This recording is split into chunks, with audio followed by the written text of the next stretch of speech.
नमस्कार मित्रों, आप सभी का आराध्या क्लासेस में स्वागत है। यह कक्षा उन अभ्यर्थियों के लिए महत्वपूर्ण है जो नेट जेआरएफ दिसंबर 2024 की तैयारी कर रहे हैं।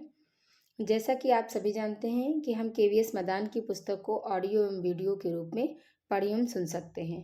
अभी हम यूनिट फर्स्ट कर रहे हैं। यूनिट फर्स्ट के कुछ भाग कर चुके हैं। आज हम डेल का अनुभव त्रिकोण देखेंगे और भी उससे संबंधित अधिगम को देखेंगे। तो सबसे पहले हम डेल का अधिगम देखते हैं कि डेल का अधिगम त्रिकोण क्या है। ये जो आपको सामने दिखाई दे रहा है, ये डेल का अनुभव त्रिकोण है। तो सबसे पहले हम देखते हैं, अगर हम कोई शब्द पढ़ते हैं, तो कितना हमें याद रह जाता है? 10%। सामान्यतः एक व्यक्ति कितना याद रख पाता है, इस त्रिकोण के जरिए दर्शाया गया है। अगर शब्द पढ़ते हैं तो उसका 10%, 10%। फिर अगर हम उसका व्याख्यान सुनते हैं, यानी कि उस शब्द की परिभाषा दी गई, वर्णन किया गया, सूचीबद्ध की गई, व्याख्या किया गया, तो क्या होता है कि उसका 20% हमें याद रहता है। फिर स्थिर चित्र देखते हैं या गतिशील चित्र देखना, तो उसका हम 30% हमारे मस्तिष्क में बना रहता है। फिर क्या, प्रदर्शित वस्तु, किसी चीज़ का प्रदर्शन होता है तो उसका हमें कितना परसेंट रहता है? 50%। फिर हम देखते हैं कार्यशाला में सहभागिता या पात्र अभिनय करते हैं, कोई रोल प्ले करते हैं या वर्कशॉप में भाग लेते हैं, तो जो हम कहते हैं, लिखते हैं, उसका हमें 70% याद रहता है। फिर क्या होता है, किसी चीज़ का वास्तविक अनुभव या प्रतिरूप या सतत अनुकरण कर लिया जाता है, तो उसका 90% एक सामान्य व्यक्ति को याद रहता है। तो ये क्या है? डेल का अनुभव त्रिकोण। ये क्या है? ये डेल का अनुभव त्रिकोण। फिर हम आगे देखते हैं, मूल्यांकन का अर्थ। चेतन अवस्था में मनुष्य निरंतर मूल्यांकन करता रहता है। मूल्यांकन एक क्रमिक प्रक्रिया है जो संपूर्ण शिक्षा प्रणाली को एक महत्वपूर्ण अंग है। यह शिक्षा के उद्देश्यों से घनिष्ठ रूप से संबंधित है। अन्य शब्दों में मूल्यांकन एक सतत प्रक्रिया है जो शैक्षिक उद्देश्यों की सीमा निर्धारित करता है और छात्रों की प्रगति के स्तर का अनुमान लगाने में शिक्षक की सहायता करता है। इसके अलावा मूल्यांकन को व्यापक सामाजिक एवं निर्णयात्मक प्रक्रिया भी कहा जा सकता है। टोरगेसो एवं एडम्स के अनुसार किसी भी प्रक्रिया या वस्तु के महत्वपूर्ण का निर्धारण ही मूल्यांकन है। किसी प्रक्रिया या वस्तु के महत्व का निर्धारण ही मूल्यांकन है। ये टोरगेसो एवं एडम्स ने कहा है। फिर शिक्षाविद बीबी के अनुसार मूल्यांकन साक्ष्य का व्यवस्थित संग्रह और व्याख्या है जो प्रक्रिया के एक भाग के रूप में कार्यवाही की दृष्टि से मूल्य के निर्णय के लिए अग्रणी है। उनके अनुसार मूल्यांकन के निम्न 4 आयाम महत्वपूर्ण हैं। साक्ष्य का व्यवस्थित संग्रह, उसकी व्याख्या करना, मूल्य के बारे में निर्णय, उचित कार्यवाही के लिए एक दृष्टिकोण, मापन, आकलन और मूल्यांकन के बीच अंतर। तो मापन क्या है? मापन किसी के प्रदर्शन का मात्रात्मक विवरण है। उदाहरण के लिए एक छात्र ने गणित में 92, विज्ञान में 75, सामाजिक विज्ञान में 65, हिंदी में 64 और अंग्रेजी में 68 अंक प्राप्त किए। आकलन छात्र के प्रदर्शन के मूल्यांकन का दूसरा चरण है। यदि हम यह बताएं कि एक छात्र कक्षा में प्रथम स्थान पर रहा, आकलन की अवधारणा का प्रतिनिधित्व करता है। यह छात्र के प्रदर्शन को और अधिक सार्थक बनाता है। जब तक हम समूह के औसत अंक के साथ किसी के व्यक्तिगत अंकों की व्याख्या, विश्लेषण, रैंक, ऑर्डर और तुलना नहीं करते हैं, तब तक हम कक्षा समूह में किसी की सापेक्ष स्थिति का पता नहीं लगा सकते।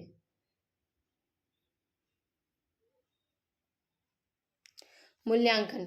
यदि किसी छात्र के मामले में हम पाते हैं कि उसने पिछली परीक्षाओं में अपने प्रदर्शन की तुलना में अर्धवार्षिक परीक्षा में उल्लेखनीय सुधार किया है, तो इसका अर्थ है उल्लेखनीय सुधार, जैसे निर्णय लेते समय शिक्षक द्वारा पिछली परीक्षाओं में छात्र के पिछले प्रदर्शन को ध्यान में रखा गया है। मूल्यांकन के क्या कार्य? Function of evolution. मूल्यांकन परिणामों के सारांश के साथ समाप्त नहीं होता। इसका संपूर्ण प्रणाली के सुधार पर सीधा असर पड़ता है। मूल्यांकन के कार्य इस प्रकार है। प्रतिक्रिया, कार्यबल और कमजोरियों का आकलन करने के लिए प्रेरणा। अगर छात्र को यह एहसास हो कि आपका मूल्यांकन किया जाएगा तो वह छात्र को कठोर परिश्रम के लिए प्रेरित करता है। बेहतर मार्गदर्शन, विद्यार्थियों के विकास के लिए महत्वपूर्ण उपचारात्मक उपाय। यह उन क्षेत्रों का पता लगाने में सहायता करता है जिन्हें उपचारात्मक उपायों की आवश्यकता होती है। नियोजन को सुगम बनाता है। यह शिक्षक को सीखने की गतिविधियों की योजना बनाने, व्यवस्थित करने और लागू करने में सहायता करता है। पाठ्यक्रम में संशोधन, अंतर संस्थागत तुलना, शैक्षिक निर्णय लेना, ये चयन, वर्गीकरण, नियुक्ति, पदोन्नति आदि से संबंधित है। प्रगति की जानकारी, विशेष रूप से माता पिता के लिए, ताकि अधिक प्रभावशाली नियंत्रण रखा जा सके। शिक्षा और मूल्यांकन की परस्पर निर्भरता। शिक्षण को सीखने की सुविधा की प्रक्रिया के रूप में परिभाषित किया गया है और शिक्षा को ज्ञान प्राप्त करने की प्रक्रिया, मनोदृष्टि, कौशल, व्यवहार और क्षमताओं के रूप में परिभाषित किया गया है। मूल्यांकन शिक्षण के सीखने की सुविधा को निर्धारित करने के लिए किया जाता है। दूसरे शब्दों में शिक्षण, शिक्षा और मूल्यांकन तीनों शिक्षाप्रद प्रक्रिया के पहलुओं पर परस्पर निर्भर हैं। शिक्षा प्रणाली के 4 महत्वपूर्ण कारकों, उद्देश्य, पाठ्यक्रम विधि और मूल्यांकन के बीच प्रत्यक्ष रूप से सीधा संबंध है। भारतीय शिक्षा आयोग, जिसने अपनी रिपोर्ट 1966 में प्रस्तुत की थी, ने इस पर अपनी विशेष टिप्पणी की। यह इस बात पर सहमत थी कि मूल्यांकन एक सतत प्रक्रिया है, शिक्षा की संपूर्ण प्रणाली का एक अभिन्न अंग है और यह परिचित रूप से शैक्षिक उद्देश्यों से संबंधित है। मूल्यांकन की वांछनीय विशेषताएं। व्यापकता, शिक्षक को छात्रों के विकास के सभी पहलुओं का आकलन करने की कोशिश करनी चाहिए। इस प्रकार छात्र की उपलब्धि का मूल्यांकन करने के लिए शिक्षकों द्वारा विभिन्न तरीकों का इस्तेमाल किया जा सकता है। निरंतरता, मूल्यांकन शिक्षा के रूप में एक सतत प्रक्रिया है। यह सिर्फ एक परीक्षा नहीं है, बल्कि मूल्यांकन प्रक्रिया का एक हिस्सा है। मूल्यांकन कार्य को पूरा करने के लिए कोई निश्चित समय सीमा नहीं है, लेकिन यह एक निरंतर प्रक्रिया है। केंद्रीय विद्यालय सेकेंडरी बोर्ड द्वारा स्थापित सतत और व्यापक मूल्यांकन, comprehensive and continuous evolution, CCE, भी इन 2 मापदंडों पर आधारित है। सीसीई से छात्रों की शिक्षण संबंधी कठिनाइयों को दूर करने एवं परीक्षा परिणाम सुधारने में सहायता मिलती है।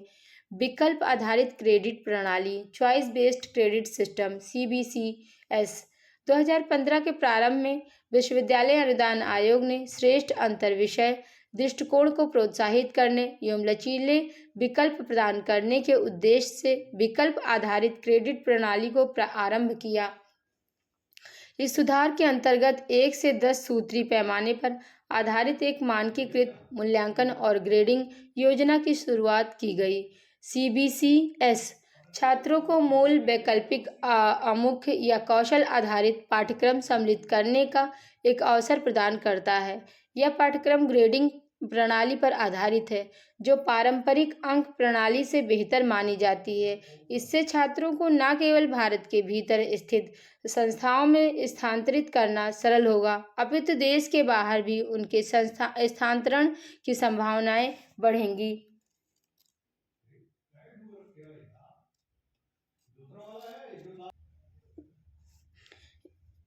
ग्रेडिंग प्रणाली से संभावित नियोक्ताओं को भी उम्मीदवारों के प्रदर्शन का आकलन करने में सुविधा होगी।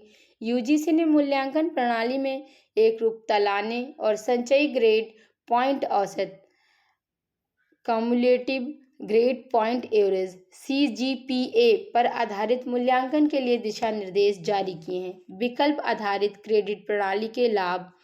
इसकी सहायता से शिक्षा प्रणाली को शिक्षक केंद्रित शिक्षा से छात्र केंद्रित शिक्षा का स्वरूप मिलता है। कुछ शर्तों के साथ छात्र जितने चाहे क्रेडिट ले सकते हैं। CBCS छात्रों को अंतर अनुशासनात्मक, इंट्रा अनुशासनात्मक, अनुशासनात्मक कौशल का पाठ्यक्रम चयन करने की अनुमति देता है। उदाहरण के लिए एक छात्र अर्थशास्त्र के साथ भौतिकी, माइक्रोबायोलॉजी के साथ रसायन विज्ञान या पर्यावरण विज्ञान आदि का अध्ययन कर सकेंगे। CBCS से हमारी शिक्षा प्रणाली का आधार व्यापक होगा और हम वैश्विक मानकों की बराबरी कर सकेंगे। CBCS छात्रों को लचीलापन प्रदान करता है कि वे अलग अलग समय पर विभिन्न संस्थाओं में अध्ययन कर पाएं। एक संस्था से अर्जित क्रेडिट को दूसरे संस्थान में स्थानांतरित किया जा सकता है। विकल्प आधारित क्रेडिट प्रणाली की सीमाएं, सटीक अंकों का अनुमान लगाना कठिन, शिक्षकों के काम में उतार चढ़ाव, शिक्षा के प्रसार के लिए अच्छी बुनियादी सुविधाओं की मांग। मूल्यांकन के मुख्य लाभ। मूल्यांकन परिणामों के संक्षिप्तीकरण के साथ ही समाप्त नहीं हो जाता। इसका भविष्य में शिक्षण प्रणाली में किए जाने के सुधार पर भी अनुकूल प्रभाव होना चाहिए। मूल्यांकन के निम्नलिखित मुख्य लाभ हैं। मूल्यांकन से छात्रों की शक्तियों और कमजोरियों का आकलन किया जा सकता है। यह छात्रों के संपूर्ण विकास के लिए सही मार्गदर्शन करने में महत्वपूर्ण भूमिका प्रदान करता है। इससे छात्रों को और प्रयास करने की प्रेरणा मिलती है। सिर्फ इस बात का एहसास मात्र ही कि आपका मूल्यांकन किया जा रहा है या किया जा सकता है, आपको और परिश्रम करने के लिए प्रेरित करता है। इससे विद्यार्थी सजग रहता है। यह छात्र हित में सुगम योजनाएं बनाने में सहायक होता है। इस विधि के द्वारा पाठ्यक्रम का पुनरीक्षण किया जाता है। परीक्षाओं के नतीजों से अंतर संस्थागत तुलना में सहायता मिलती है। इससे चयन, वर्गीकरण, नियुक्ति, पदोन्नति जैसे निर्णय ज़्यादा समव्यावसायिक ढंग से किए जा सकते हैं। इससे माता पिता को भी बच्चों की शिक्षा में प्रगति का नियमित रूप से पता चलता है। मूल्यांकन तकनीकों का वर्गीकरण। मूल्यांकन को शिक्षण प्रक्रिया का अंत नहीं माना जाना चाहिए, अपितु इसे एक विद्यार्थी के व्यवहार और सोच में परिवर्तन लाने के लिए एक वैध प्रमाण माना जाना चाहिए। इसलिए एक अच्छी मूल्यांकन विधि वह है जो छात्रों के व्यवहार में वांछित परिवर्तन लाने में सहायता करे।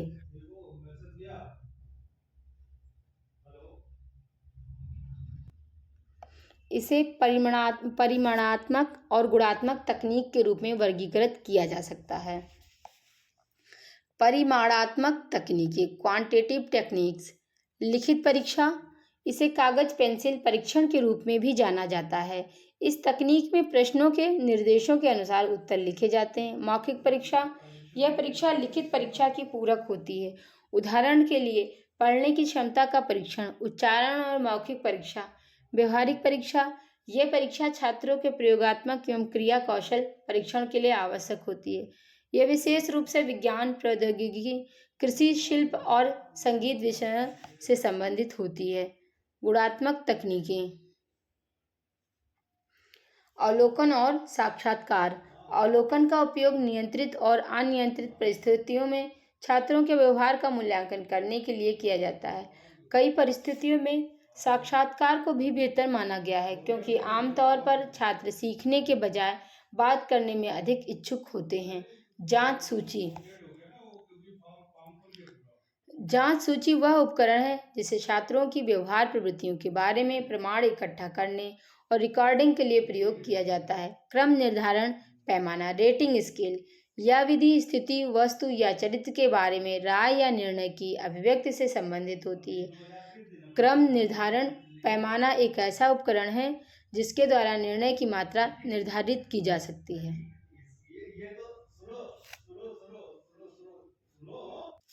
निष्पादन आधारित आकलन। एनसीईआरटी 2006 से संबंधित राष्ट्रीय फोकस समूह ने परीक्षा सुधारों पर व्यापक रूप से निम्नलिखित समाधान प्रस्तावित किए। मौखिक परीक्षण और समूह कार्य मूल्यांकन के साथ साथ आकलन के लिए अधिक विविध विधियों का उपयोग करना। प्रत्येक विषय में प्रत्येक व्यक्ति से सब कुछ की अपेक्षा नहीं करना। परीक्षा के समय में लचीलापन। निष्पादन का उन्नत प्रतिवेदन करना। संस्थान आधारित आकलन शिक्षार्थियों को निम्नलिखित अवसर उपलब्ध कराता है।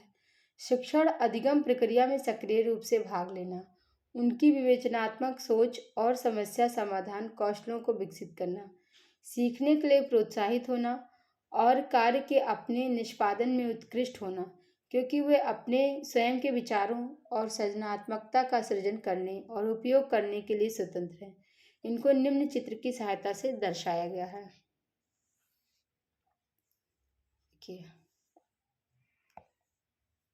निष्पादन आधारित आकलन में शामिल है, क्या क्या शामिल है? शिक्षार्थियों द्वारा लिखित मुक्तांत उत्तर अथवा अधिगम उत्पाद, जो निर्देशित करता है। अधिगम सूचक जो सहायक है आकलन में व्यक्ति निष्ठा को कम करने में। फिर नीचे देखते हैं। जो निर्देशित करता है निष्पादन के उत्पाद में, निष्पादन की प्रक्रिया में। दोनों के उदाहरण दिए हुए हैं। उत्पाद क्या क्या दिए हैं? प्रयोग, क्रियाकलाप, परियोजना, मॉडल, मौखिक प्रस्तुतिकरण। फिर निष्पादन की प्रक्रिया जो होगी, उपकरणों को लाना, व्यवहार में लाना, मापन कौशल, प्रेक्षण कौशल, सृजनात्मकता, समूह भावना आदि। जो है अब हम आगे चलते हैं। निर्देश के सोपानों के आधार पर मूल्यांकन के प्रकार। Types of evolution on the basis of phases of instruction. Net परीक्षा में इस मूल्यांकन के इस प्रकार के वर्गीकरण पर आधारित प्रश्न पूछे जाने की संभावना रहती है। शिक्षा के विभिन्न चरणों में मूल्यांकन को एकीकृत किया गया है। मूल्यांकन के 4 प्रकार होते हैं: स्थानन, प्रारंभिक, नैदानिक और योगात्मक। स्थानन मूल्यांकन यह छात्रों के उस ज्ञान और कौशल को निर्धारित करता है जो शिक्षण की शुरुआत में आवश्यक होते हैं। स्थानन मूल्यांकन का उद्देश्य किसी कोर्स या विषय के लिए शिक्षार्थी की योग्यता की जांच करना होता है। इसी उद्देश्य के लिए विभिन्न प्रवेश परीक्षाओं को भी आयोजित किया जाता है। निर्णयात्मक या रचनात्मक मूल्यांकन जब शिक्षण कार्यक्रम की गतिविधियां प्रगति पर हों, यह विधि कार्यक्रम का महत्व जानने में सहायक होती है और प्रक्रिया पर ध्यान केंद्रित करती है। इस मूल्यांकन के द्वारा छात्र शिक्षण उद्देश्यों को प्राप्त करने के लिए अपनी सफलता या विफलता के बारे में प्रतिपुष्टि प्राप्त कर सकते हैं। यह छात्रों को शिक्षण संबंधी त्रुटियों को सुधारने में भी सहायक होता है। रचनात्मक मूल्यांकन शिक्षण और उपचार को अधिक प्रभावी बनाने के लिए शिक्षक को इससे संबंधित जानकारी प्रदान करता है। क्विज, इकाई परीक्षण और अध्याय परीक्षण मूल्यांकन उपकरणों के मुख्य उदाहरण हैं। यहाँ पर यह बात ध्यान देने योग्य है कि आंग्ल भाषा के शब्द आकलन को निर्माणात्मक मूल्यांकन से संबंधित किया जा सकता है।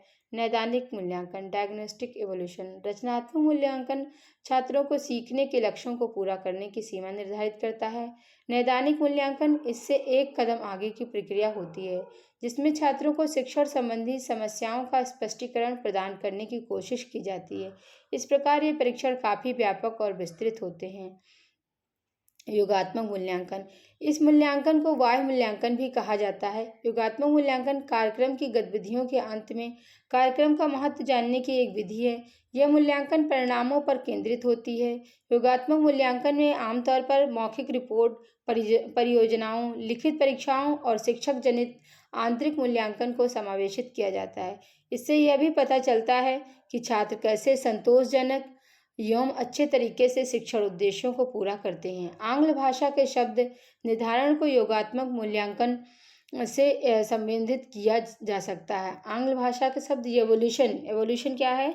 एवोल्यूशन को योगात्मक मूल्यांकन से संबंधित किया जा सकता है। प्रकृति के संदर्भ के अनुसार मूल्यांकन यहाँ पर मूल्यांकन प्रणालियाँ 2 प्रकार की होती हैं: मानदंड संदर्भित परीक्षण और मानक संदर्भित परीक्षण। हालांकि परीक्षण के इन दोनों दृष्टिकोण में कुछ समानताएं, लेकिन इनमें कुछ मूलभूत अंतर भी है। इन्हें पूरक दृष्टिकोण भी कहा जाता है।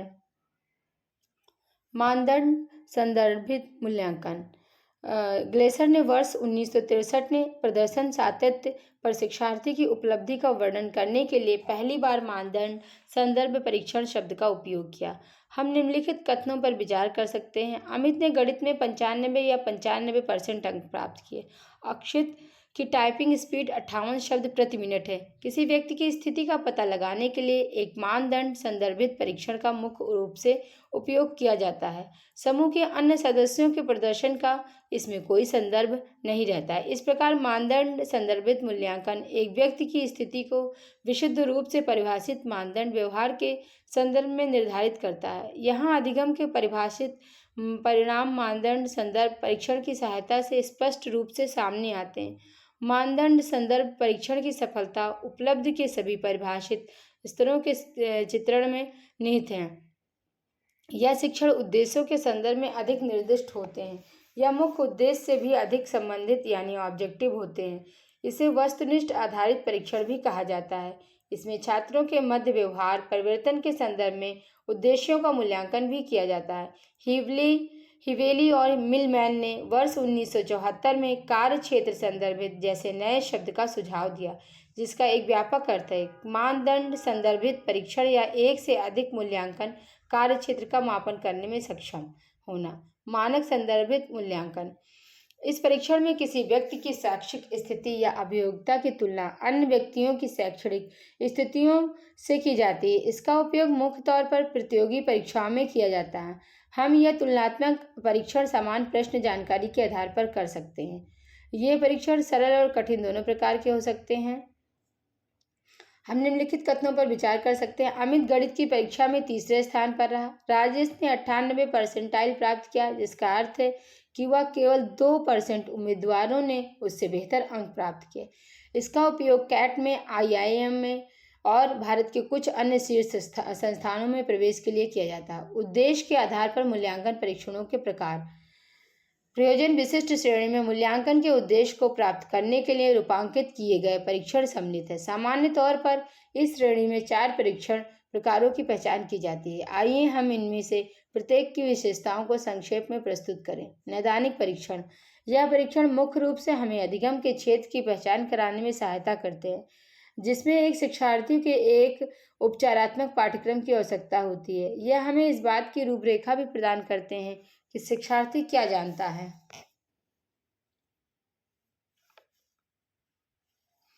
और क्या नहीं जानता है। नैदानिक परीक्षण में उप क्षेत्रों को सुरक्षा प्रदान करने के लिए कई उप परीक्षणों की श्रृंखला सम्मिलित हो सकती है। अभियोग्यता या अभिक्षमता परीक्षण।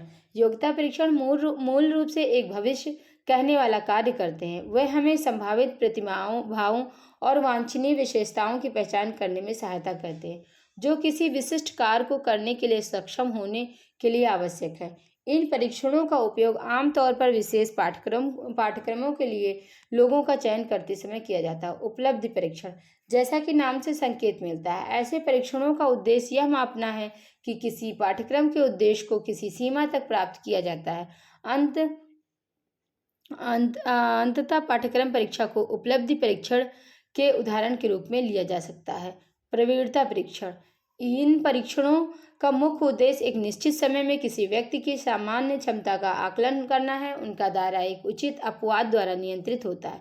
मान लें कोई छात्र मैट्रिक या स्नातक में पढ़ता है। उस स्थिति में उस छात्र के पास क्या क्षमताएं होनी चाहिए, किसका ज्ञान होना आवश्यक है।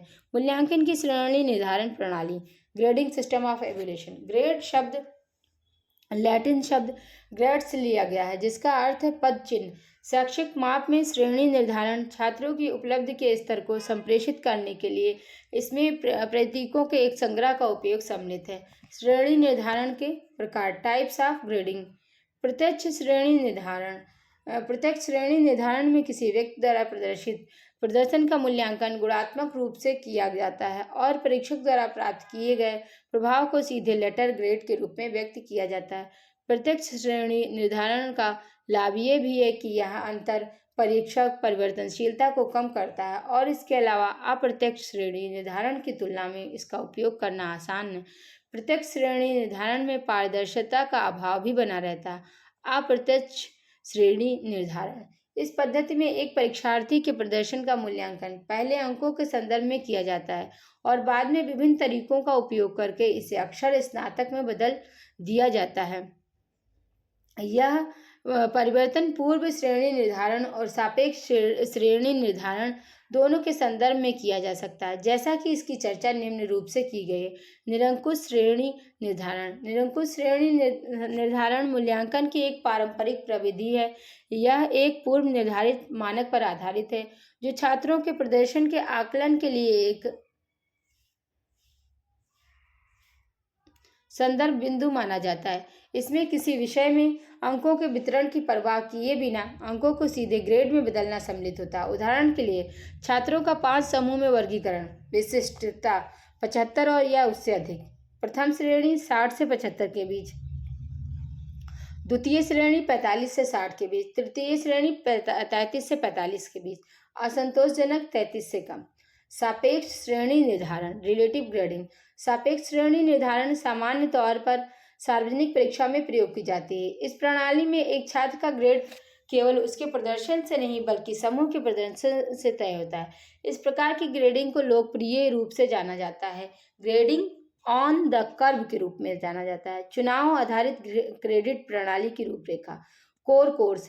कोई भी ऐसा कोर्स जिसका एक अभ्यर्थी अनिवार्य रूप से अध्ययन करता है उसे मुख्य रूप से कोर कोर्स कहा जाता है। वैकल्पिक कोर्स। सामान्य तौर पर कोई भी पाठ्यक्रम जिसे कुछ पाठ्यक्रमों के समूह द्वारा चुना जाता है वह उसे एक विस्तारित दायरा प्रदान करता है जो कि बहुत विशिष्ट उन्नत अध्ययन के विषय के लिए सहायक हो सकता है।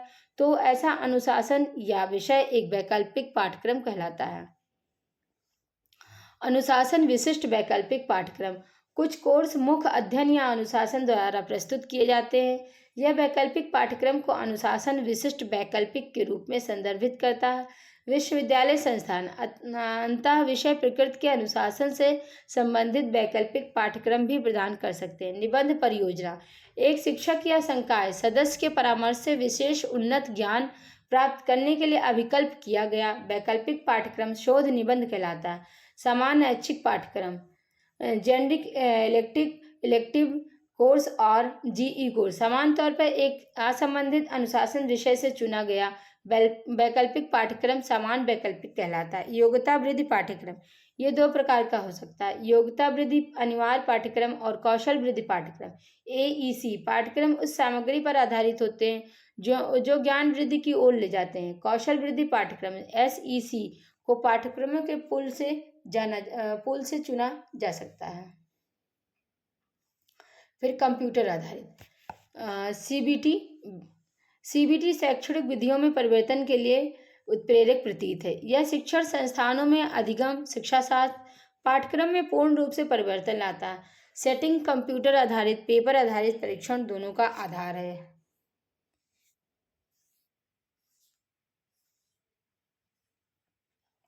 कंप्यूटर आधारित परीक्षण सीबीटी के लाभ।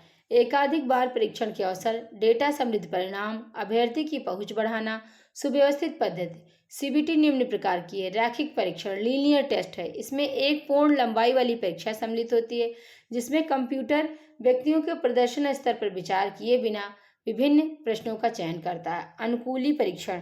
यह परीक्षण में कंप्यूटर व्यक्ति के प्रदर्शन स्तर के आधार पर प्रश्नों की एक श्रृंखला का चयन करता है जो कि प्रश्न सामग्री संभावित प्रश्नों के एक बहुत बड़े पूल से किए जाते हैं। Waterfall model. इसका उपयोग करते समय CBT SDLC system development life cycle को कई स्वतंत्र चरणों में विभाजित किया जाता है। आवश्यकता विश्लेषण और परिभाषा सिस्टम और सॉफ्टवेयर डिजाइन कार्यान्वयन और इकाई परीक्षण एकीकरण और सिस्टम परीक्षण। भारत में बैंकिंग परीक्षाओं के लिए आईबीपीएस द्वारा और वर्तमान में यूजीसी एनईईटी और जीपीएटी जीएमए आदि की परीक्षा के लिए आयोजित करने के लिए राष्ट्रीय परीक्षण एजेंसी एनटीए द्वारा कई परीक्षाओं के लिए सीबीटी शुरू किया गया जिसकी आप तैयारी कर रहे हैं नेट जेआरएफ की वो भी सीबीटी मोड पर होता है। चिंतनशील संकेत रिफ्लेक्टिव प्रॉम्प्ट या चिंतनशील संकेत एक ऐसी प्रविधि है जिसमें शिक्षक छात्रों को लचीले प्रश्नों का एक संग्रह प्रदान करता है जो छात्रों को अपने स्वयं के अधिगम पर प्रतिबिंबित करने के लिए प्रेरित करता है। इसमें प्रत्येक छात्र शिक्षक द्वारा एक पाठ इकाई के पूरा करने के बाद कुछ प्रश्नों का उत्तर देते हैं। यदि किसी व्यक्ति के संदर्भ में परीक्षण के अंकों की व्याख्या की जाती है तो उन्हें स्वयं संदर्भित के रूप में जाना जाता है।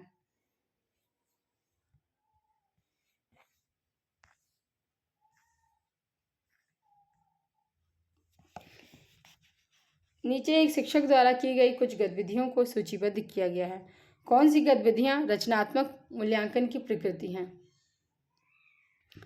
देखिए, महारत परीक्षण देना, प्रश्नोत्तरी सत्र का आयोजन, ग्रेडिंग प्रणाली में छात्रों का मूल्यांकन, शिक्षण के दौरान प्रतिक्रिया प्रदान करना या छात्रों को प्रोत्साहित करना, अधिक प्रतिबिंबित करना। इसमें से कौन सा सही है? तो हम देखते हैं आगे।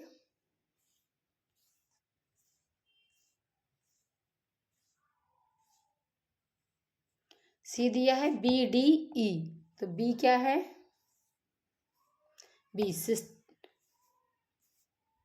बी है प्रश्नोत्तरी सत्र का आयोजन करना। फिर ग्रेडिंग प्रणाली में छात्र का मूल्यांकन और शिक्षण के दौरान प्रतिक्रिया प्रदान करना। फिर आगे देखते हैं हम।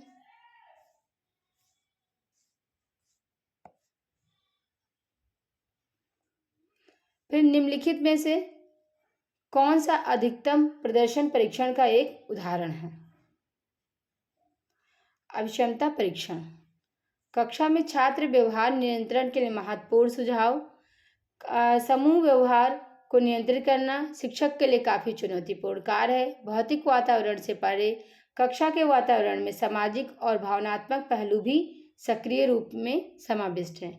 कक्षा भी एक प्रणाली की भांति महसूस होती है।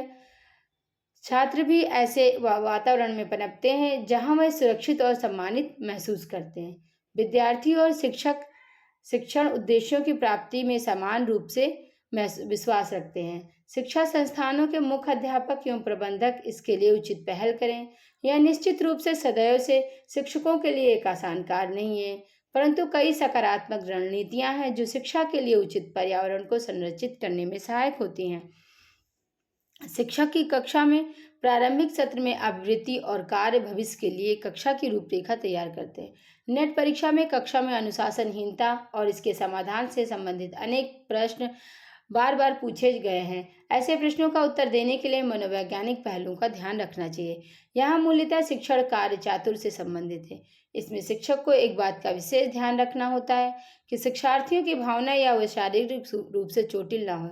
यदि कोई दंड हो तो उचित और निष्पक्ष होना चाहिए, कभी जानबूझकर दिया हुआ गोचर नहीं होना चाहिए। हर शिक्षक इस बात के लिए प्रयास रहता है कि वह शिक्षण उद्देश्यों को भलीभांति पूरा कर सके।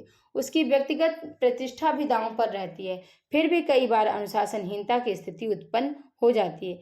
ऐसी स्थिति को निम्नलिखित उपायों से निपटाया जा सकता है। अगर शिक्षक अनुशासनहीनता पर तुरंत उचित कार्यवाही न करे तो वो शिक्षार्थी का स्वभाव बन सकता है। यदि कक्षा में अनुशासनहीनता की स्थिति उत्पन्न हो तो शिक्षक को तुरंत शिक्षण रोक देना चाहिए। इससे विद्यार्थियों में संदेह हो जाता है कि शिक्षक शिक्षण को लेकर गंभीर है और कक्षा में दुर्व्यवहार सहन नहीं करेगा। अगर कक्षा उत्तरोत्तर अनुशासनहीन बनती जाए तो इस बात की ओर इंगित करता है कि पाठ्य वस्तु या उसको सिखाने का ढंग नीरस है। ऐसी स्थिति में शिक्षक को अपनी कार्यनीति में तुरंत परिवर्तन लाना चाहिए। वह छात्रों को ऐसे कार्य में संलग्न करें जिनमें उनका हित एवं रुचि हो। उदाहरण के लिए उन्हें किसी लिखित कार्य में लगा दें। यदि एक विशेष छात्र अनुशासनहीन हो तो शिक्षक उसे कक्षा के बाहर भी परामर्श दे सकता है। शिक्षक विशेष परिस्थितियों में छात्रों के अभिभावकों से भी वार्तालाप कर सकता है। हम ये प्रश्न देखते हैं कि कुछ गतिविधियों को सूचीबद्ध किया गया है कि कौन सी गतिविधियां रचनात्मक मूल्यांकन की प्रकृति हैं। महारत परीक्षण देना, प्रश्नोत्तरी सत्र आयोजन या ग्रेडिंग प्रणाली में छात्र का मूल्यांकन, शिक्षण के दौरान प्रतिक्रिया प्रदान करना या छात्र को प्रोत्साहित करना, अधिक प्रतिबिंबित करना। तो इसमें जो है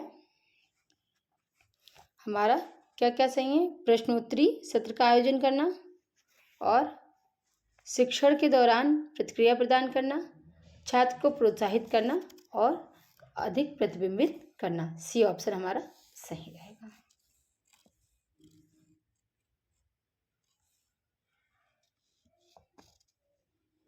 धन्यवाद।